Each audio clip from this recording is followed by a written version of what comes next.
ഓം നമോ ഭഗവതേ വാസുദേവായ. ഓം ശ്രീകൃഷ്ണായ പരമാത്മനേ നമോ. കൃഷ്ണായ വാസുദേവായ ദേവകീനന്ദനായ ച നന്ദഗോപകുമാരായ ഗോവിന്ദായ നമോ നമഃ. വേദവ്യാസന് നാരദൻ ചെയ്ത ഭാഗവതോപദേശം. ഇങ്ങനെ കേട്ട നേരം ശൗനകമഹാമുനി മംഗലനായ സുതൻ തന്നോടു ചോദ്യം ചെയ്തു.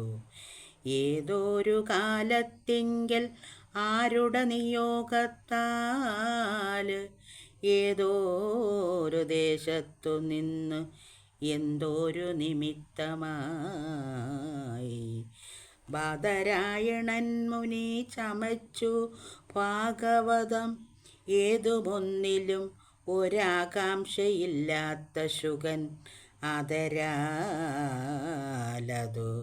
പഠിച്ചിടുവാനെന്തു മൂലം. എന്തിനു പരീക്ഷിത്തു ദീക്ഷിച്ച് ധനശനം ബന്ധമെന്തവനും ശ്രീശുകനെ കണ്ടെത്തുവാൻ. തങ്ങളിലുണ്ടായോര് സംവാദ നിമിത്തവും എങ്ങനെയെന്നും നമ്മോടൊക്കവേ പറയണം. എങ്കിലോ കേൾപ്പിൻ മുന്നം ദ്വാപരയുഗത്തിങ്കൽ പങ്കജവിലോചനാകിയ നാരായണൻ ശ്രീ പരാശരസൂതനായി അവതരിച്ചിതും താപസനായി സത്യവതിയാം നാരി തന്നിൽ ലോകാനുഗ്രഹപരനാകിയ വേദവ്യാസനും വേഗേന സരസ്വതീ തീരത്തെ പ്രാപിച്ചുടൻ ധ്യാനതൽപരനായിട്ട് ഉള്ളിലെ കണ്ണുകൊണ്ടും മാനസമുറപ്പിച്ചു നോക്കിയ നേരത്തിങ്കൽ വന്നിതു കലിയുഗമെന്നതു കാണായി വന്നു. മുന്നേതിൽ കുറയുന്ന ധർമ്മവും കാണായി വന്നു. കാലദോഷത്താൽ കുറഞ്ഞിടുന്ന ധർമ്മത്തിൻ്റെ പാലനം ചെയ്യുവാനായിട്ട് അക്കാലം മുനിവരൻ നാലായി പകുത്തിതു വേദത്തെ. അതു പിന്നെ നാലാർക്കും പഠിപ്പിച്ചു വെവ്വേറെ ഓരോന്നെല്ലാം.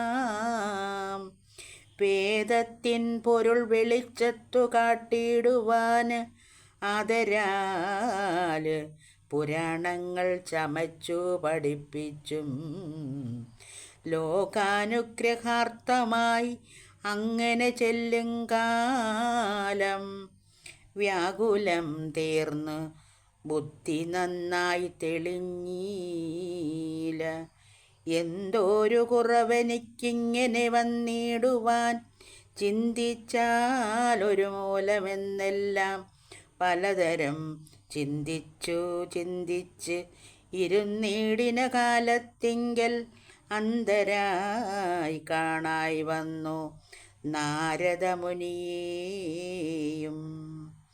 അന്തികേ കാണായി വന്ന നാരദമുനീന്ദ്രനെ സന്തോഷം വളർന്നോരു വേദവ്യാസനുമേറ്റം ഭക്തി പൂണ്ട് എഴുന്നേറ്റു വന്നിച്ചു നമസ്കരിച്ച് അർഘ്യപാദ്യാദികൾ അർപ്പിച്ചു പൂജിച്ചപ്പോൾ സൽക്കാരകുശല പ്രശ്നാദികൾ കഴിച്ചുടൻ മുഖ്യനാം ദേവമുനി നാരദനരുൾ ചെയ്തു. വിഖ്യാത ഗുണപ്പുതേ കേൾക്കേണമിതു ഭവാന് ഉൾക്കാമ്പിലുണർവേറ്റ ഉണ്ടല്ലോ നിനക്കെന്നാല്. ഋഗ്യജുസാംന്യായ ഭാഗാദികൾ ജഗത്രയം ഭദ്രസാധനം സർവലോകസമ്മതം നൂനം വിസ്മയോദിതം ഭഗവത്യാശസഹിതമായി തൽസമർപ്പണം ചെയ്യിലെത്രേയും അത്യുത്തമം. ഭഗവത്യാശോഭയും ശോഭയത അല്ലായി ഭഗവത്യശോഭയും അല്ലായും പ്രബന്ധങ്ങൾ സുഖമേ ശോഭിക്കയില്ലെന്നു കേട്ടിരിക്കുന്നു. കവിനായകനായ നിൻ മനോമാലിന്യവും ഇവിടെ നീങ്ങിടായ്വാനതു കാരണം തന്നെ. സർവലോകാനുഗ്രഹ കരസാധനം തവ സർവസംരചിതങ്ങൾ എന്നാലും ഇനിയിപ്പോൾ സർവലോകേശനായ ഭഗവത്യശസ്സോടും സർവൈക്യസമ്മതമായുള്ളൊരു പുരാണം നീ ചമയ്ക്ക വേണം ഇനിയെന്നാല്. നിൻ മനസ്സപ്പോൾ രമിക്കും പരമാത്മാവോടു ചേർന്നനുദിനം ക്രമത്താല് ആത്മാവിങ്കൽ അഖില കർമ്മങ്ങളും സമർപ്പിച്ചിരിക്കുമ്പോൾ ഉദിക്കും ആത്മജ്ഞാനം. ജ്ഞാനമുണ്ടാകും നേരം മാനസമലീനങ്ങൾ താനേ പോയകന്നിടുമില്ല സംശയമേതും. ഞാനൊരു ശൂദ്രൻ പണ്ടു ഭൂദേവ കുലജ്ഞയായി മാനസഭക്ത്യാ സന്യാസികളെ പൂജിക്കയാല് കാരുണ്യം വളർന്നനുഗ്രഹിച്ചാരവരതു കാരണമാത്മജ്ഞാന തൽപരനായോരെൻ്റെ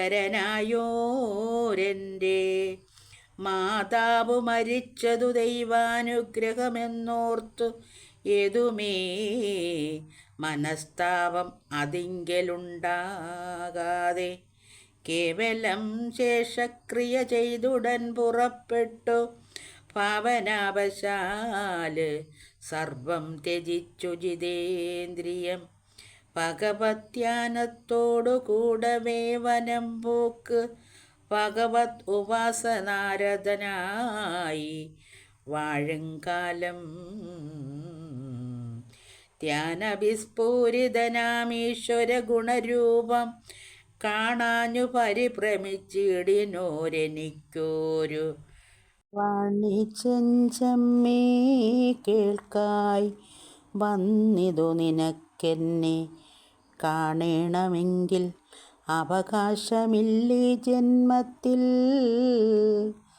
താനേ വന്നെത്തും മേലിൽ എന്നതു കേട്ട നേരം ആനന്ദസമുദ്രത്തിൽ വീണുടൻ മുഴുകി ഞാൻ.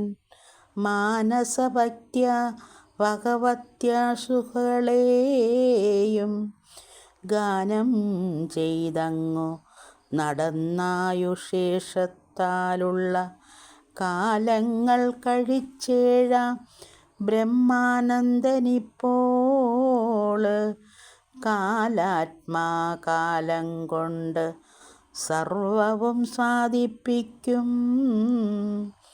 എന്നെല്ലാം ഭഗവ മാഹാത്മ്യങ്ങൾ അരുൾ ചെയ്തു. പിന്നെ അങ്ങുടൻ ആത്മജ്ഞാനോപദേശത്തെയും നിർണയാത്മക പ്രതിബിംബപാദാഗ്രദ്വന്ദ്വം മണ്ഡലം തന്നിൽ കാട്ടി കൊടുത്തു തെളിവോടെ. സന്ദേഹമൊഴിച്ചു ഉറപ്പിച്ചെഴുന്നള്ളിനാൻ വന്ദ്യനാം ദേവമുനി നാരദനതു കാലം. പിന്നെയും സരസ്വതി തന്നുട തീരത്തിങ്കൽ പർണശാലയിൽ തത്രേ വസിച്ചു വേദവ്യാസൻ. ബ്രഹ്മോപാസനം കൊണ്ട് ശുദ്ധമായി ചമഞ്ഞോരു നിർമ്മലാത്മാന പരമേശ്വര തത്വത്തെയും മായാകാരണമായ സംസാരബന്ധത്തെയും മായാസംബന്ധം തീർപ്പാനുള്ള സാധനങ്ങളിൽ ഭക്തിയോഗത്തെയും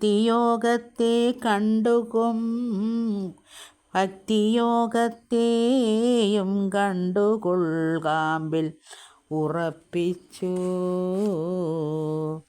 മുക്തി സന്മാർഗ പ്രതിപാദൈക രമണീയം ശ്രീഭാഗവതം ചമച്ചിടിനാനതിഭക്ത്യ. ശ്രീശുകൻ പഠിച്ചതു വിസ്തരിക്കയും ചെയ്തു.